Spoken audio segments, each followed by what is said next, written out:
Thank you very much, Avali. Cap predicting an EU final. Maybe that is very much a bold prediction from him. But it is time for our fourth game of the day. Same group. It is Invictus Gaming versus GRX on the docket. My name is David Freak Turley, bringing you the action alongside Sam, Kobe, Hartman, Kensler, and Martin DeFicio Lunga. How's everyone doing?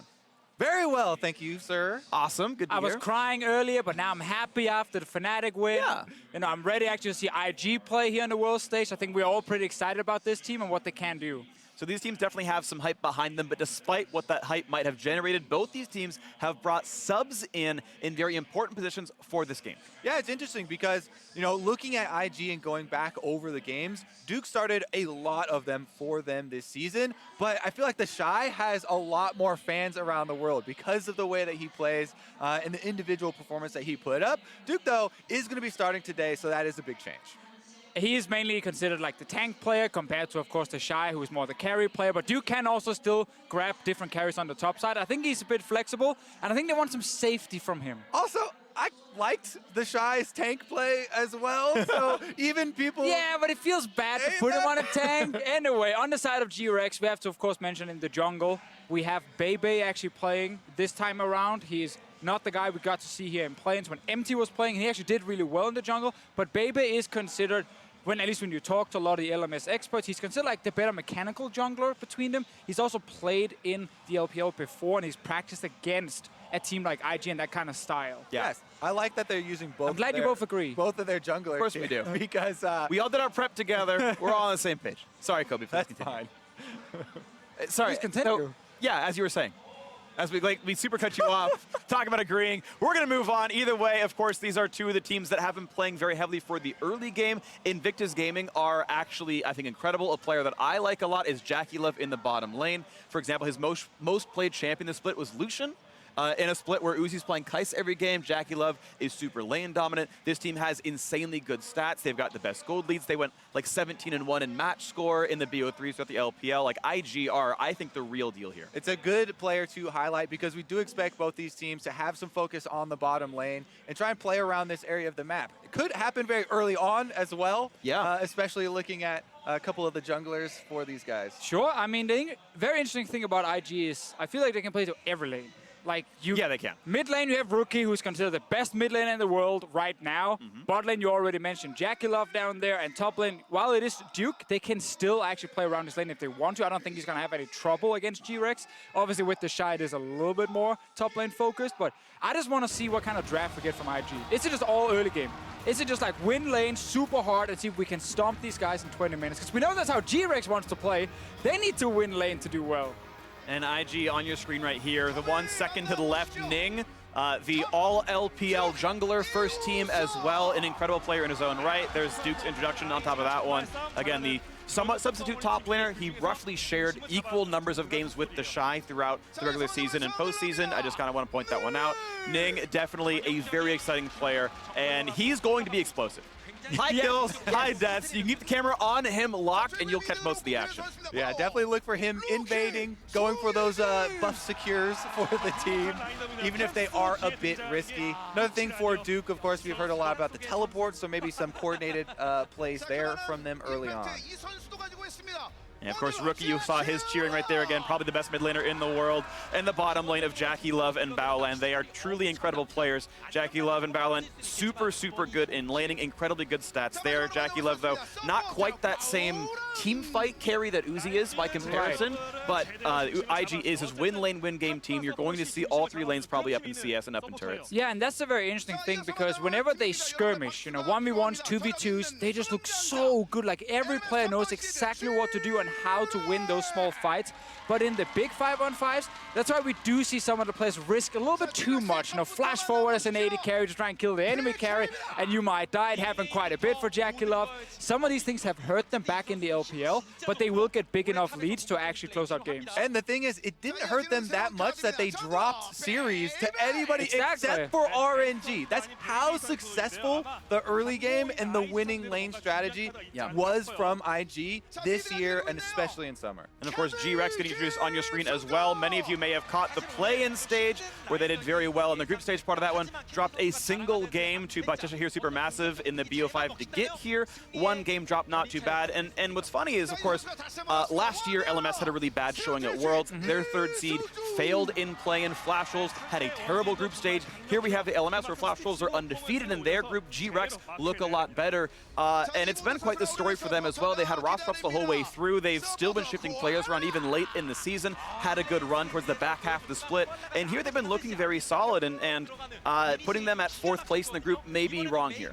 I mean, we're going to have to wait and see how much they can do in this group. I think with a team like 100 Thieves in it, they can definitely get some wins. But against IG, because it's kind of the same styles, it looks really rough. Unless they can show us something in the early game. I don't know if it's pick and ban phase where we might get some surprises, or if it is just through very aggressive early jungling coming in, they could give an advantage to one of the laners, because we know they want to win early game and then they want to try and snowball as fast as possible. We have had a lot of teams come here to Worlds based on early game, but IG is basically the top one that people are looking at as far as time trials, as far as winning right out of the gate.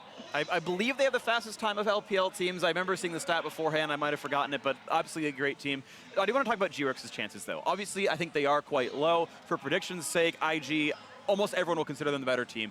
GRX's strengths lie in mid lane and bot lane. Candy had player of the game in half of all of their wins. Their mid laner, a very, very good player his own right. Stitch, also incredible. A Korean player down there as well. Really, really good. One of their big keys in their play-in success as well. But of course, they're up against Rookie and JackeyLove, which makes that very hard. And that's part of the reason I was kind of talking about playing around bottom lane, especially for GRX.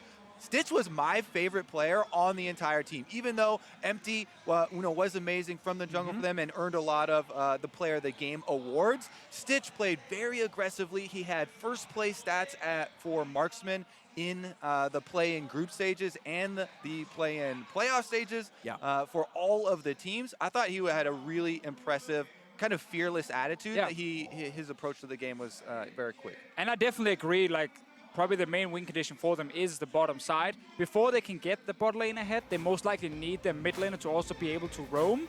And that's why Candy versus Rookie suddenly becomes the early game matchup to look at. Because Ning and baybay, they might focus their attention towards that lane as well. We also know that Rookie back in the LPL, he's the player with the most solo kills on his side. We just saw Caps get 5 solo kills in the last game. Rookie, if he can do the same here, he will shut down Candy, and that should also stop the bot lane from doing anything. Okay, so here we are into this one. LPL and expectations. Sometimes there have been some falters from their top teams here. IG1 with high hopes here as the first bans come through. Gragas, Alistair, a lot of engaged tools being removed for GRX, maybe dropping some of that volatility. No Xayah allowed for JackeyLove. I still have a soft spot for Lucian here. I want to see if that does come through. I think he's very strong. And again, JackeyLove's most played, going to be one to watch for sure. Yeah, it's definitely a champion that I don't think you need to early pick, though, especially with the current way that the teams are approaching pick ban phase. You know, Urgot and Aatrox is, of course, the hot topic. One of them already being banned out here does pose that question. Are you willing to first pick it for that trade? With the support champions like Rakan, since Alistar is already banned, Ryze is up even more. It's guaranteed engage and very, very useful against a team like this. And then also the Kai'Sa, which has kind of been one of the go-to first picks, especially when Xayah is already banned away. We've seen that 80 carry trade quite a lot during the tournament so far, but it is a Kai'Sa pick. So IG telling us early, we're not looking to win bot lane. Straight away, we want scaling. But GRX on the other side. Playing into it, which is really good. I think it's the right choice for GRX to try to win this game. Yeah, I think this opening, first 2 picks here actually for GRX look very good to me. The Varus into Kai'Sa, he should give Stitch a lot of power in controlling the way that this lane goes. And I really like what they're doing, and it fits perfectly with what you guys said about, you know, trying to win the bot lane early game. What should also happen, once they've won the bot lane, the Tahm Kench is just the best support at actually snowballing the advantage further because of his ulti. Like, the moment he can sit in mid lane and you already have push, top lane, bot lane, he can go anywhere he wants and you can just continue to pressure the enemy team down. This is really telling me it's all about get that bot lane ahead and then use Tahm Kench ultis. They're pieced to the jigsaw puzzle if they are to win, and Rookie throwing down the gauntlet blinds the Irelia into GRX. You said to Official, oh, Caps, you know, he just racked up like 5 solo kills in the last game on Irelia. Yeah. And Rookie heard the challenge. Yep. He's ready to accept it here into any champion Candy wants to pick. Now, of course, this can flex, but I'm curious if it will even happen. Irelia feels like more of the shy pick than it is a Duke pick, but it's still got to be considered that it might go either way. And this one, as Olaf gets grabbed, probably the best early game jungler, locked in for baybay to try to get some of that early pressure. Again, still fits the puzzle of how GRX wins. Exactly, and this is the kind of jungler where you could go mid and actually try and shut down Irelia in the early game. Like, the first couple levels are really not that scary, so you can try and focus her down and then go bot lane after, but I just want to see an aggressive Olaf performance. Everything so far is screaming early game on the side of GRX. You know, I want to see a throwback to G4 versus FLICKR, Irelia versus Olaf in the mid lane. Oh, we no. had that at Worlds before. What's that little Bring 1 it or 2 back. we got? The champions have changed a little bit. A little since bit. then, and Olaf would not have the same chances No. in the matchup. But as you can see, even more mid lane bans coming through. LeBlanc banned away from GRX, even with the Irelia, kind of giving more credence to what you said before. Irelia is the possible flex. Yeah, and that was the interesting, like, the response to that was a Lissandra ban. Even though I feel like Lissandra's actually good into LeBlanc, but regardless, it is GRX's turn now to take their pick. And they're going to go ahead and make another sort of ambiguous choice. This Sion, we've seen it from another one of those LMS mids in Maple. Of course, a great mid laner in his own right, obviously, but this Sion go mid or top, so they will wait to see what the Invictus Gaming lineup is. Yeah, but we can quickly talk about why is it a good pick for Flash Wolves. It's because Maple can use it to roam bot lane and get a lot of early control for his team. You can do exactly the same here with the Varus and Tahm Kench picks, so GRX might just take that page from Flash Wolves and say, this style really works for early game snowball, and Sion mid suddenly could make a lot of sense. And look at this, we keep going, oh yeah, Invictus Gaming, time trials, early game, so quick, but you know, they picked the greatest late game scaling AD carry and a very late game scaling jungler in Zach here now too. Yeah, so they're even not, the Ryze. not exactly going according to that plan in Champion Select, and I think this does leave the door open for GRX to try and, you know, have a good attempt at an upset here. They had a very strong play-in performance, and coming into this one with a decent amount of confidence. All right, well, still flexible champions with the Ryze and the Irelia there for Invictus, and the last pick will be Syndra into the mid lane for sure with Sion topside. So it's up to Invictus to line up their champions the way they want to go. Certainly does feel like more of a scaling composition for IG, but players so good they can still win the laning phase here. GRX, this will be a tough test for them. Arguably their hardest test of the group. I definitely agree for now. Sure. We have to see once we get IG versus Fnatic later. I just think for GRX, like, I like the lane setups they can have. I'm just looking at mid lane specifically, especially if it is going to be this Irelia pick for Rookie, because we just saw the matchup last game and it went super heavily in Irelia's favor once she completed Sheen and could look for all-ins. Before that, it was fine for the Syndra. Candy, there's a lot of pressure on you. You're against the best mid laner in the world and you cannot die. A big part of it is landing the knockback or stun here on Irelia when she comes in with the dash. Not allowing her one of those gap closers means a huge difference in the amount of burst damage that she can actually get off. Summoner spells are going to play a decent part as well. Expect a defensive one here out of Candy. I think the jungle matchup might also maybe stay the hand a little bit here. Olaf is going to have more pressure than Zach. Zach can gank from Fog and can be very, very scary and set up these kills, but no one outfights Olaf pre-5, and that could be a big difference here. baybay coming in his first game of Worlds on the team, played most of the games throughout the GRX regular season. Empty played the regional qualifiers, or most of them. He played the play-ins, now switching back. They're hoping he could be the factor that helps them get the upset of IG. And that was kind of the big surprise, but again, the team considers this guy a fantastic jungler. Mechanically, he can be aggressive in the early game, and he needs to be it. So here we go. The first game of the World Championship for IG, and the first of the main stage here for GRX. Onto the Rift we go. And it is time to see who can do it better this time. Fnatic had a smashing of a game earlier in Group D. They made a statement with how quickly they could make work of their opponents.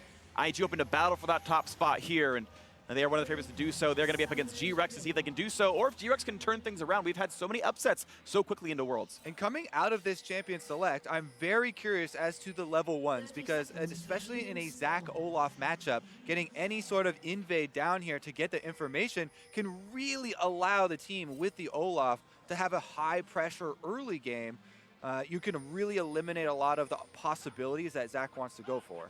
It is a little bit scary for them with the Braum, of course, on the other side. You don't want to face check right into him, and it looks like GRX are just fanning out completely. There's a ward in the river towards the Drake, but that's about it. Yeah, defensive Ghost Poro activation as well behind their own red buff to see for possible invade. So it looks like there isn't going to be even any sort of scouting going on, and Ning is just going to be able to start off on his own red with a nice pull from the bottom lane. And Freak, you already talked about, you know, Zach scaling on his side, Olaf early game. If we get past the early game with the Zach here, I love him against picks like Tahm Kench, because when you jump in and Tahm Kench tries to save this guy next to him, you can literally just pull the Tahm Kench with you and into your own team, and it gets really hard then to play this defensive support against a Zach. The GRX get Fog of War on their favor. Neither side of the team leash. So baybay is going to have a completely blind jungle start. Early jungle pressure, or I should say laning pressure here for GRX. They are at the lane first. They should have the pressure, and they should be able to keep JackeyLove and Baolan under turret if they play this right. Looks like JackeyLove and Baolan actually taking back control a little bit of pushing out the minion wave here and trying to get Stitch and Koala a little bit back. This might open up some territory for Zach to work with. He's gotten red buff into Krugs immediately. Krugs are so nice in the current state of the game for Zach to pick up, since he's AoE magic damage, and Krugs are, you know, the most loaded golden experience camp. I've never heard you this excited. Well, it just feels that. Oh, yeah. Earning gold is the best thing in League of Legends. That is the best thing about Zach's early game, is killing Krugs as early as possible to get them to reset so you can kill them again. Yeah, there was a lot more the second time around. They're actually nerfing the first spawn. Either way, this is actually a pretty passable start. Barely a camp behind against baybay here, who is doing pretty well in the Olaf, but that's to be expected. The bot lane, not plus or minus anything. The fact that Kai'Sa is holding equal against Varus is already a great sign for JackeyLove. Yeah, they got some really good trades on the side of IG here. Both Baolan and JackeyLove landed some damage onto Stitch and kind of forced him to be a little bit more passive and not just perma-push lane early. And that's meant that we don't get GRX just early level 2 and try and bully out this lane here, early on at least. baybay, however, full clear, will recall, should get his boots very soon, and then we might get the first gank. Or he says, you know what? I don't even need that. I think he's just looking for a Rift Scuttler. He's not going to find it early. They both got on his smite. way. Ning should get it in time. Got One more smite. hit. Yep. There's the pickup there. Still a camp behind, but the slow is in. Yeah, Rookie already has push priority. Cannot come back in there. PK shoving in Duke, which is kind of nice, but other than that one camp lead that Olaf got, this is not much of an early game for GRX. Olaf actually got some more information in seeing Zach on that Scuttle Crab too, and the only thing stopping him right now from going in for the blue was Rookie on the Irelia. Because he saw Zach didn't have it yet, he knows it's still up, and this is exactly what you need to do. Pressure this Zach early on while he's low level, but you can see Rookie protecting his jungler and trying to force him back. One thing to note is Ning did use Smite, and that was seen when he went for the jungle camp, but there's no chance to steal it away. Oh, it resets! No. That's going to lose a lot of time. Yeah, I believe the Irelia dash got him closer, so it switches targets. Whenever a jungle monster does switch targets, you lose more of the patience, and that was the last little tick of patience he had. That's what I call a rookie mistake, Kobe. That's unlucky there, but such is life, and 30 seconds lost for Ning. baybay sees everything. There's a ward on him. He's now back on the map with boots. Level 4 Olaf. First gank here. Will mean a lot for a team that normally needs to win the early game to succeed. They're not famous for their late game macro on the side of GRX. It's very much win early, big team fights, take the game. Yeah, neither team here really super famous for the late game macro coming in, so hopefully we'll just get some fireworks early on. He does have the option of going bottom for the scuttle and rerouting through this bottom of his own jungle side, so he can continue to just power farm. Olaf also, you know, can clear very quickly and should be able to keep the threat of his Predator boots around mid lane and keep Rookie at bay a little bit. Irelia is approaching that level 6, so you have to start thinking defensive-mindedly. Yeah, and you get a little bit scared as well when Irelia hits level 6, not only the 1v1 potential, but also if Zach is around the corner and you go for a gank against her, you can turn it around so quickly, especially against a champion like Olaf when he's diving in towards Rookie. But I'm looking at the other lanes, like where could he gank? Like there is gank set up early, bot side with Glacial Augment on Tahm Kench, but it's not perfect. You kind of want level 6 on Varus. And top lane, with a Sion. It's hard to get close enough against a range champ like Ryze, so I don't feel like there's an easy lane for him to go towards. And with so many people here congregating around the mid lane, we keep cautioning against Irelia level 6, but Syndra as well, burst damage should be respected. When you're a support up there or a jungler going towards mid lane, when mid laners have just hit level 6, is one of the scariest times, because when in those 2v2s or 3v3 situations, you just turn and focus on the jungler or the support that's coming. Here goes Ning! Gonna find himself the first Q. The auto attack can pull Koala in. Not gonna go for us the damage, so a pretty easy walk away for GRX, but the first gank comes in. Just pushes them back a little bit, doesn't get to do a whole lot there. 2 camps topside for Ning to grab after he recalls. Obviously wants to get level 6 badly, and then we can actually see a really cool gank towards the Tahm Kench lane. Meanwhile, GRX controlling bottom side with the push, as mentioned in pick and ban phase, also vision. But we're still not sitting with the first blood, and if I pick Kai'Sa and I'm against Varus, Tahm Kench, and I'm even in farm at 6 minutes, I'm pretty happy. I'm also looking at an Infernal Drake on the map right now with Olaf in a pushing bottom lane. That's definitely a possibility, even if they don't go for kills here. Getting very Has to flash to get away. That was a close one down there. Nice turnaround, GRX. Playing that 2v2 well. And actually, there was a flash and heal traded for both sides. Baybay's coming in over a ward. Baolan has flash, he has ignite to push people away. Okay, yeah, JackeyLove walked far enough out, not gonna die to this one, but it's a bit of alone time and a wave or two lost out to JackeyLove, and finally a lead on the map for GRX. And I actually maybe would have made the call earlier to go straight for the Infernal. He's taking away the red buff right now, though, Baybay, as you can see on the mini-map, and they're just pushing some damage onto the bottom turret.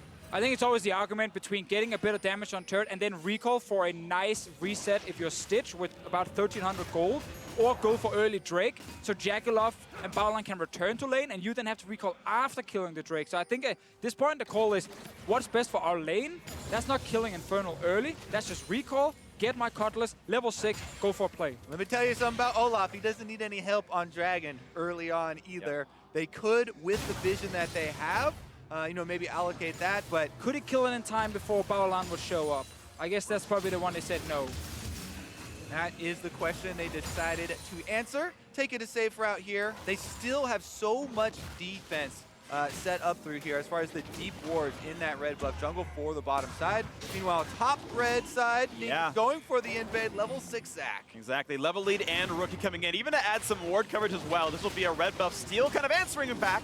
What happened to him from Baybay a little while ago. Doesn't even need the smite, he's completely safe. And that is Cam's traded, but still that level lead finally. Level 6 grabbed for this Olaf. Yeah, I mean, this is an Olaf who's not ahead against the Zac whatsoever, so the Zac pick is really working out for IG. Like, he's now gonna hit a point where his ganks can be super effective. Baybay's not been finding any early success. Of course, Candy has to hold his E at all times and get the reflex to knock him back through the elastic slingshot, otherwise that gank's gonna be really successful. Candy also would need to be very liberal with his flash, and flash at the first CC that is about to land on him. Meanwhile, top side. For 2v1, Predator Pop not gonna find that first slow. The E comes across. Do get a flash out from Duke, that is something. And TP down makes no easy return to the lane. The flash for the gank is not that much. Yeah, I mean, it's more than I thought they were gonna get though. I think that's a pretty good time investment. He just slipped into the bush, and now he can go bottom side here. And again, try and sit 9 minutes into the game, Infernal Drake's on the board. We definitely expect there to be some more fireworks, especially considering they traded flash and heals just a couple minutes ago. Oh, Ning is bot lane right now, looking to pressure. We actually have Rookie on the way, but we do see Baybay on the bottom side. Candy's moving from mid as well. Here we go. Here comes the dive in towards the backside. Neither top lane can TP. Ult comes in. They're going to find the Tahm Kench. Isolated alone. That's going to be a kill. Almost for sure. Koala falls. First blood over to Baolan. Now the dive in towards the turret. Stitch is low. The dive in. JackeyLove. It's Rookie getting the kill across, but stunned up, and that will be a trade kill. 2 for 1 Invictus. Oh my goodness. A lot went awry in that dive. Stitch shot his arrow off the side of the screen. Scared of so many people, I guess, but in the end, JackeyLove goes for the dive anyway, so they do get 1 kill back for themselves. It's going to be a hard reset here for Candy as the wave does get pushed by Rookie, though. Divicio, walk us through the quirks. Well, we get their Zac versus Tahm Kench interaction here where he managed to pull him back in time before he can do anything. Stitch, yeah, he's a bit drunk right there, can't hit anything, but the team, they actually can't even take the fight after they lose Tahm Kench early. I think the best thing for them is the fact they do get the 1 kill at the end, but Candy couldn't follow. Great engage from Ning on the Zac, who's not been punished early. And IG, they get the first kills here. Definitely a hectic little skirmish right there from both sides. In the end, though, GRX, after the reset, do get to claim the Infernal Drake plus Scuttle Crab for bottom side. So that alleviates a decent amount of those losses. IG still pretty happy with the state of the game as far as them pushing it ahead, though, with so many scaling options available. Exactly. I think a small win for them is the fact that JackeyLove, who lost that flash earlier, didn't get ganked without flash, where there's a Varus ulti to set it up with an Olaf showing up. No, because we had the fight that was actually initiated by IG. This flash is soon ready. He's still trading evenly in farm with the Varus. This is a big, big win, actually, for JackeyLove. Yeah, something really worth pointing out here is even though the gold is pretty close, the Infernal Drake makes up for a lot of it. IG is not supposed to win the early game based on champion select. The game is going better than expectation based on draft. And even though they're not going for a speedrun kind of game or a speedrun kind of comp, they are well in control here, IG, looking at that 1-0 start to the group stage. I think it's a successful Worlds for them. We take stock of the mid lane. It's still plus farm for Rookie as well, and he's been roaming out of his lane a lot to help make sure Ning's jungle feels safe. We can get some buff steals, prevent some of the invades from baybay as well. So a lot of what Rookie's been doing is not showing in the scoreboard, but is showing in Ning's scoreboard. Very, very true, and he also shows here why it's so annoying to play skill shot champions against things like Irelia, when there are minions in the lane and she can just dash in and out of everything. Candy didn't get a single one onto Rookie, or I think maybe one hit, but it got blocked. Plus, it's about time where Zac can start to pay you back for helping him through the early game. Yeah, he got a nice pull. Yeah, you protected him on a possible jungle invade. Zac, with some levels in the Elastic Slingshot, is one of the premier junglers for ganking mid lane. Even if you have wards around, he can still find angles. Oh, and there's an angle right on the Baybay's face. He's going to try to run back for this one. Slowed down a little bit, Rookie. Not going to be in stun range, and out goes Baybay. Still trying to look for something here, Baby, whenever he invades. Pick up that one kill. Bot lane. Rookie jumps forward.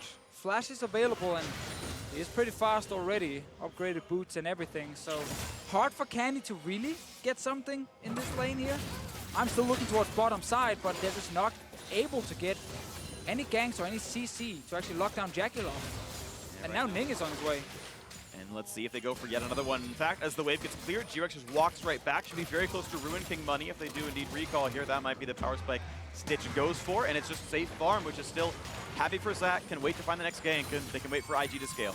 Yeah, the strategy here for Zac at this stage of the game should be to have as many of these very shallow defensive control wards as possible, because that opens up the threat of, going from the tri-bush into bottom lane or going here towards the mid lane. That's why Baybay keeps invading to try and take these things down. You got it. Full control in that little area. Sadly, 3 of them will not actually spot the Zac, but at least the one over the wall down here. Ning goes to the other side. If he goes in for one gank, he probably just forced the flash. Oh, this might be a flash. And then you can return gank after. Okay, Candy's far enough away, and there is the E he's holding the whole time. Ning cannot get on top of him. Candy staying safe. Close-ish in farm, but still down about 3 waves compared to Rookie's farm. That's actually pretty solid as the mid lane's growing a lead. The gold actually now up to 1,300 advantage. That's been getting better and better in the laning phase. Duke's up 10 in the top lane. We've got pretty much a trade of equality down here in the bot side, but again, Kai'Sa not supposed to win this lane, but is. Yep, now we've got Blade of the Ruin King versus the Stormrazor. First item depletions. Top side, we're seeing a little bit of this trading. We haven't, really checked in with Duke or PK since the, gank and flash flown. But nothing went on, so timers have come back up, and they have everything available. Looks like right now a little bit of river play from Baybay might make his way back up there, but it's been so long that won't get anything out of his previous work. Ooh, he might have snuck his way in there. Put down a control ward as well to make sure he's not spotted. Ning, he's sitting here. And actually, as you can see on the mini-map, it looks like Baybay did get into the Rift Herald.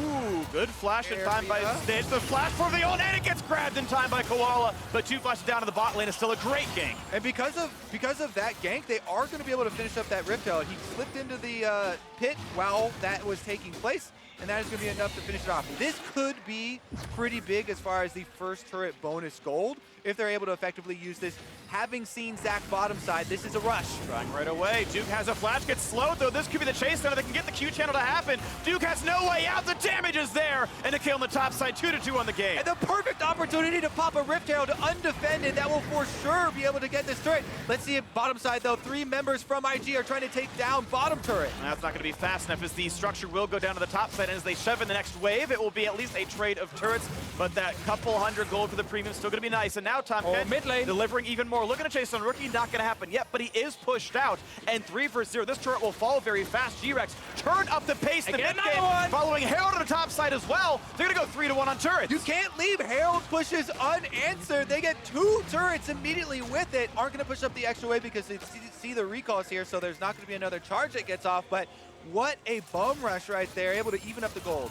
I mean, we had a pretty slow early game, and we were talking about how GRX need to win, they need to get further ahead, baybay needs to find some ganks. Nothing really happened until this very moment. They survived bot lane, he gets Rift Held, Duke just instantly gets destroyed top, and as a Ryze, the moment you're caught out in the lane, you're never getting away. 2 turrets, big deal for GRX. And you gotta say, you know, the choice to go with Duke here over the Shy, in this situation, his jungler just showed bottom. They're pushing hard on the bottom turret. He knows he's the weak side, doesn't play accordingly. Going down that quickly opens up this possibility of an unanswered Rift Herald push, allows GRX, you know, to get some footing in the game.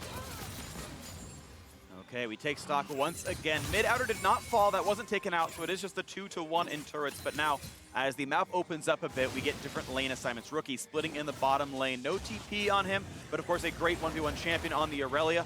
Most of the marksmen now should be in the mid lane. Nice pickup there by PK, gets the blue buff for himself. And we'll get to see now what happens in these side lanes as Ning waits for something to do in the mid side. Yeah, the lane assignments will be a little bit rough for GRX because someone needs to go down and deal with Rookie, and it is Candy at the moment, but as a Syndra sitting in a side lane, especially without a turret behind you, it's so risky. Like long lanes, Irelia will run you down, Zach can show up and take you down very easily. So he's kind of the one person to just push and then leave. Go to mid lane, play the standard, you know, 1 guy split pushing, that's your Sion, he's your TP user, and then 4 players staying together, looking for fights, ideally actually around things like Drake, but they are giving this one up. Yeah, teleports are available for the top laners, but they're just going to continue to split push, try and set this one up. They're actually calling over Duke right now, maybe grouping up to try and push down some damage onto mid. I think that Candy overall, as you guys brought up the topic, has played very well on this Syndra, avoiding a lot of the possibilities of those all-in up until this point. Yeah. But as you said, as the towers start to fall, there becomes even less and less security for him in safe spots. He's just played with respect. He's against Irelia plus Zach. If you overextend and lose your flash, you're probably going to get ganked and you're going to die. And that would be a big issue for him. So it's been hard for him to be a huge carry in the early game. Now I'm just waiting for team fights. And that's actually why I'm a little bit surprised GRX ended up not having any setup for the Drake. Because I feel like they're not going to be able to match split push whatsoever. They lose 1v1 top lane. They definitely lose 1v1 mid lane. They need to be able to get a team fight, otherwise they're not getting anything. Yeah, I think their only wild card is the Tahm Kench ultimate, which is so good when you're trying to deal with a split push if that does, you know, come about. But again, you mentioned like how far Zach can engage from. It can still go wrong even with the Abyssal Voyage online. Waiting to see where the moves go. Still an 800 gold lead for Invictus, but arguably the inferior Elemental Drake, as GRX does get those bonus stats, and a lot of the champions can actually make use of this, even Sion. Pretty happy to have a bunch of bonus AD for the Q damage, pretty big ratio on that one. They're going to push in the mid lane once again as they wait to see if there's going to be any engagement. They're going to get shots in this turret. Baybay is looking for a little bit of a dive here. Not going to be the case. Ning goes in. Lands the Q, goes for the double pull back. Gonna get them onto the turret. Braum comes across as well, but will they burn them down? It's gonna be the trade of the Bloblets, and the turret will almost fall, but not quite do so, as the top laner will be able to stay alive. The jungler as well. Ning is up there. Rookie's forward. JackeyLove might try, but no, a quick disengage. GRX gets out. Ning was about 5 seconds too early for the rest of his team. None of the damage was there. They didn't have anything to follow up on that Zach engage, so he gives away his passive, but on the counter push, they're getting some damage on the turret. Half HP on this. Braum is actually almost in Syndra ult range. That was getting a bit testy there, down to 800 HP. It will be no kills overall, but mid lane is a hair's breadth away from dropping, and that's going to get the game a little bit closer again. GRX still fighting IG closely as the ticking and the scaling goes on, though. And that's what we talked about. Group mid lane, force something mid lane, make sure Rookie needs to leave the bot lane and run to join this fight. That's how you can win the game with your GRX. sadly didn't get the kill. And I think Zach is probably the best jungler in the game at actually defending your mid turret, because he can just sit in these little camps and brushes around the turret and jump in and stop you from killing it. It did come at a cost. The passive on Zach so valuable for these mid-game team fights. The turret does still stand though. It's gonna die very soon. Technically a successful defense, Sure. as the gold hasn't been given over, but that thing is gonna be pretty easy to knock down on a second pass.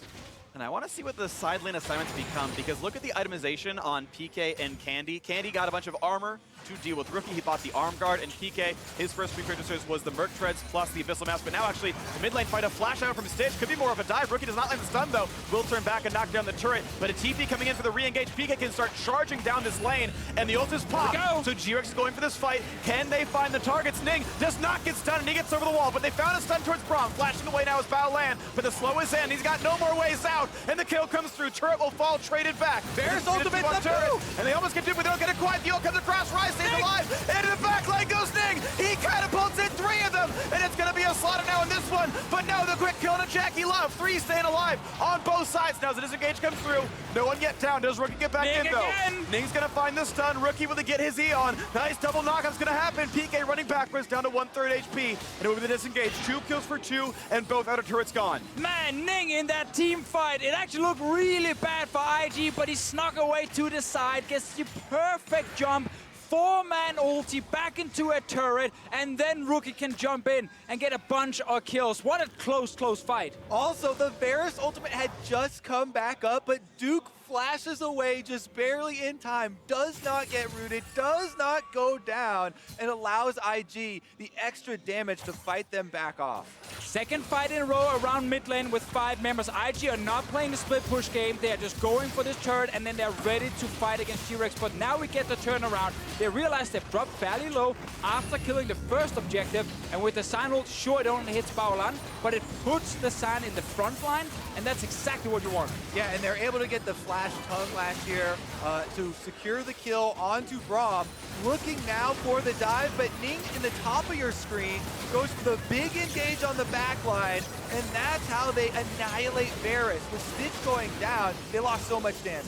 We've actually had 2 fights in a row now where there's no wards on the side. Actually, we're fighting again. And it's Stitch being caught up and grabbed, and Koala just barely brings him to safety. Couldn't quite find that Tahm Kench was Ning. But try and look at the minimap right now.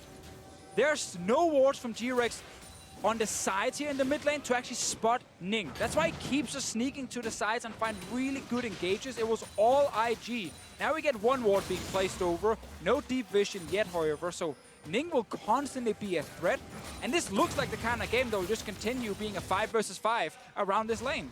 Plus, Ning's got some very easy targets here. Syndra and Varus are the juiciest of carries to go for in the backline. The only thing he has to keep in mind is the placement of the Tahm Kench and where Koala is with his Devour cooldown. Wards go down. Invictus have shoved through the bot lane from Duke's Ryze as well. And you feel like Baron's going to be on the table pretty soon for this one. It spawned 3.5 minutes ago. Ocean Drake might just be a formality for ID. The last one wasn't contested either by GRX, and as long as the wards stay up, there's no difficulty here. IG already have vision of that Baron pit. There's no trades happening across the map, so the quick pickup there, out of combat region from the Ocean. And GRX best they can do is maybe sweep for wards, but there we go. Sweeper pops up. They can get rid of some of this vision. Yeah, get some of the vision. Maybe place your own deep wards to spot Ning for the next fight. But this game has actually turned out to be a lot closer than a lot of people would expect coming into it. You have IG, one of the best teams from China, against GRX, the 3rd seed out of LMS. Sure, scaling is on IG's side, especially with JackeyLove and Zach, but the current state of the game, it can go either way for sure. Definitely depends on the outplayability of this dive. Zach into an Irelia and Kai'Sa follow-up for damage. If he hits one of those priority targets, one of those low mobility carries. Gonna find Like Candy. that They don't save him! Oh, just barely they do, but the knockup is there. They can chase in a Koala. Candy's gone as well. He's gone to the back line. Rookie's hoping to get even more on this one. The 3rd kill is in. They're looking for number 4. Olaf's got nowhere to go. Goodbye. A quick team fight out for IG. And that is going to be a huge, huge push forward for IG. Baron is on the table. That will be picked up effortlessly, and that is going to translate into several turrets in their push on the power play. And once again, the Zac starts everything. No flash on Candy. I think Ning just spotted with the sweeper that someone was over there because he didn't have vision himself when he jumped in. Didn't matter, however. The Zac can tank so much damage, and GRX cannot deal with this jungler. This is IG with some scaling on their side, and they are going to make the end of this one look pretty good. Ning, as you said, off the sweeper. There he goes. Spots him with the impromptu Rek'Sai sort of vision. Even though Tahm Kench is close enough to devour, he only had 50 HP when he went in, 0 when he came out, and that was some very quick kills. And we just said before this fight, current state of the game can go either way. Well, IG didn't find the perfect opportunity. Give me an update. I would say now it's pretty heavily in IG's favor. 1, the scaling, 2, the Baron, 3, the one fight. GRX, that last fight, that was bad. That's sunk a lot of their options, so now it's time for a stalwart defense, and it's gonna be difficult. Sieging actually not too bad for IG. They've got a couple of range champions. They can still threaten that dive from Ning. And with their tanks and their gold, this is totally doable. 2 really durable frontliners. A GA and Rookie makes a third. And there's the first turret of the Baron siege. They've got more to do, though. They've still got 2 minutes to play with on this Baron power play. All right, 1 turret down. Top lane looks really, really juicy. A lot of pretty easy gold for them to go with. Rack up a couple of these turrets while they still keep pressure at mid lane. They're also dropping these control wards throughout the jungle to try and close the trap here. Rookie does not have, teleport or anything on their Irelia, so they're not really threatening the 5-on-5, but you can tell they're keeping GRX pinned down so they can't transition over.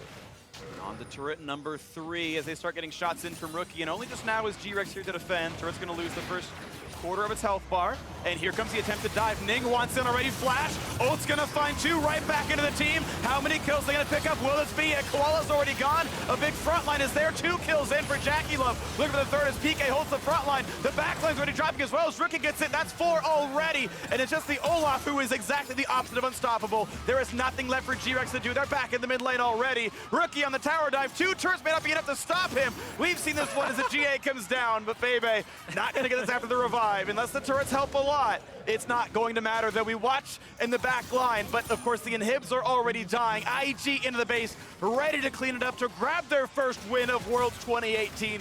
One of the favorites of the groups, one of the big teams to look for at Worlds 2018. It will be a 28-minute win against GRX from the LMS.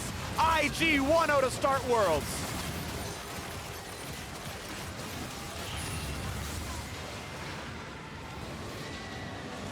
And what a victory it was. They come out of the gates with a Zac Irelia Kaisa dive. Couple minutes to get, an item or 2 before they pull it off. But, hats off to Ning here on the Zac. Yes. Starting it off for them over and over again. Uses the sweeper to find the last most important pick to be able to pick off a Syndra. And that is all that they needed to grab the Baron and finish this game. At 25 minutes, the gold was basically dead even. We just had a fight, slightly in favor of IG, but GRX still kind of fighting back. And then Ning find 2 great engages in a row, and the game is over.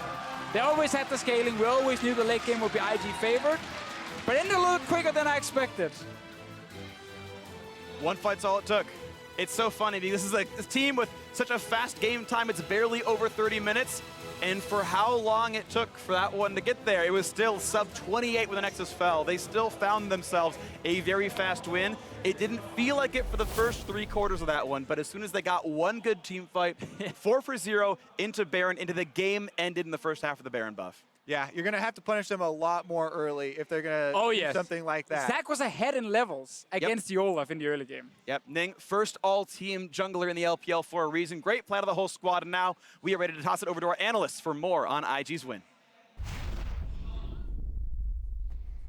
Thank you very much, Freak. Big win for IG, although it took a little while for the game to really speed up. But I was excited for this one because of all the talk around IG and how explosive of a team they could be, about how dominant they could be through the early game. And I thought it would be a very interesting test for GRX, first out on the world's group stage here, to go up against a team of this caliber.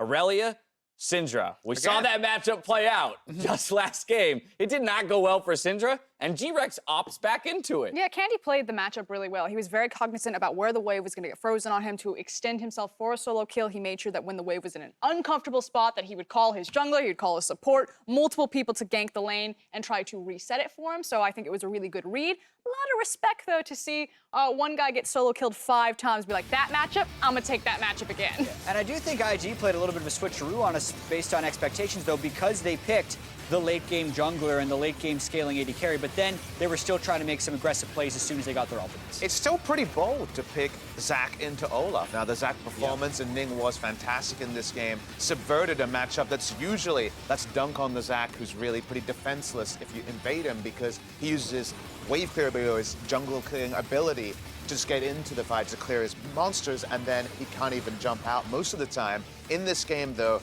IG's lanes were still played in typical IG style, and by the end, as Deficio noted, he was up in level. And there are 2 different forms of Invictus gaming which seem to parallel between the 2 different top laners that they have, Duke and the Shy. Now, while I agree with the casters that both Duke and the Shy have diversified their roles, they can both play tank and carry, but it's the idea of playing team fights, a slower pace game when Duke is in, versus playing the early lane kingdom, very hyper-aggressive, very bloody game when the Shy is in. My impression is it's kind of like what we used to hear about Genji, then Samsung Galaxy, with Haru and Ambition, where Ambition was this extra kind of dominant voice in the comms and would always kind of second guess some of the more aggressive moves, and it overall made the team a bit more square up. It seems when Duke is there, they make some more calculated moves, they're more cognizant of what's happening around the map rather than, I have advantage in my lane, you can gank it now or you can't. I mean, Invictus Gaming said during the regular split that they were going to try to diversify their style, look for more team fighting, and play more so around JackeyLove. He was kind of the cherry on top. He did have a better summer split than a spring split in terms of performance. Not really a lot to write home on that game in particular, but it was a priority pick of the Kaisa. They did have kind of a more traditional grouping up, waiting for scaling, and then going forward, even though it was more so about the Zac and the Irelia. Yeah, and I do wonder if we're going to see more Duke or more the Shy in the group stage, because I think they are a more dangerous team with the Shy in the top lane, because even if they're trying to diversify their play style with Duke, be a little bit more reserved, maybe play a little bit more what is acceptably prime League of Legends, like perfect League of Legends, I just don't think that's how they win Worlds, right? If they're going to win Worlds, it's going to be because they have the 2 most dominant top laner and mid laner, and they try and run over people. I think that's their best chance. I have a real fun thing to think about because, you know, the Fnatic matchup is obviously the real hype one in this group. It's almost one of those double blind situations where if you think the Shy is playing, do you run Bwipo because he is this more kind of micro-intensive player, maybe can stand up to the Shy in trades, but both sides kind of have both sides of the coin, and that makes it so fascinating. There was an interesting moment where we saw for Invictus Gaming a little bit of a falter. There was a kill in the top lane. Rift Herald is spawned, 2 turrets get taken. They seemed a little lost in that moment around how to play, you know, in the macro game without having kind of the pressure. Wait, a little lost? No, a lot Very of lost. And the thing is Invictus Gaming have a trend of that. That's not like a one-off thing of, you know, stage nerves or whatever on their first big world stage with such a young and different roster. They did exactly that same thing in the finals across from RNG. RNG lane swapped on them, and Invictus Gaming absolutely lost their minds, had no idea what to do with it. So from a macro standpoint, IG have always been a very weak team. They can be exploited, and GRX showed that today. That said, you can falter a couple times if you got an Irelia in the mid lane absolutely popping off. Our MasterCard player of the game will go to Rookie on that Irelia. Just absolutely styling on people through the mid game and late. Yeah, and if we could give this to 2 people this game, we would, because I thought Ning was right there with them on the Zac, but 100% kill participation. The fact that we say they faltered, Rookie didn't falter, right? Ning didn't falter, and Rookie made the huge plays as they were starting the team fight. I think it's very easy to compare the two, because it was the same matchup, obviously, between Caps and then also into Rookie here. And you could say, okay, but Caps was manufacturing his own leads. He was getting further ahead in lane compared to Rookie, who did scale up. It was a lot more even in the laning phase. I think the jungle matchup was pretty relevant here for that. When you're in Irelia with a strong ganking jungler or a strong clearing jungler, then you're more likely to take aggressive trades knowing someone's got your back. When you have the Zac and you're really evaluating where your map position is, your 2v2, we always talk about the mid jungle, you do have that extra thought to just hang back and be less aggressive. So by the time we got to the team fights, when the execution mattered, Rookie was still great. We get to see these players play tomorrow, and while it won't be the Irelia on both sides, it's still very fun to think about. Very much so. I do want to get some preliminary thoughts on GRX just as a squad. Of course, they brought in baybay here, subbing in for Empty, who we had seen throughout the play-ins. But, you know, GRX up here on the world stage, up against a very tough team in Invictus Gaming in a group where, hey, 100 Thieves looks vulnerable.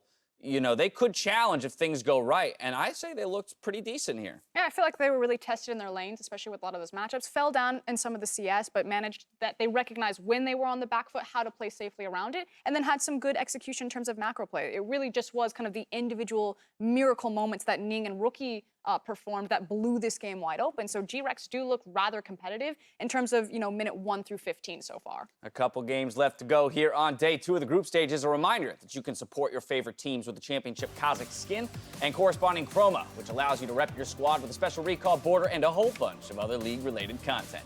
We'll be right back for more Worlds as Team Vitality and Cloud9 gear up for Game 5, so don't touch that browser.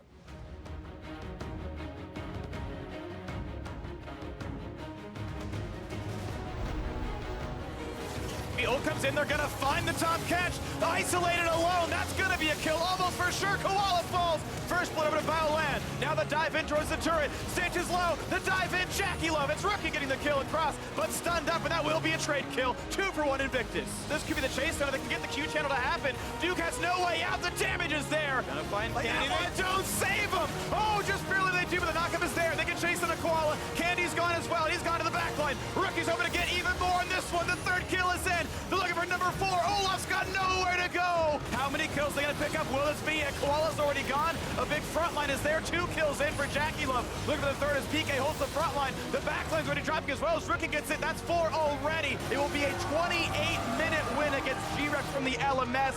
IG 1-0 to start Worlds.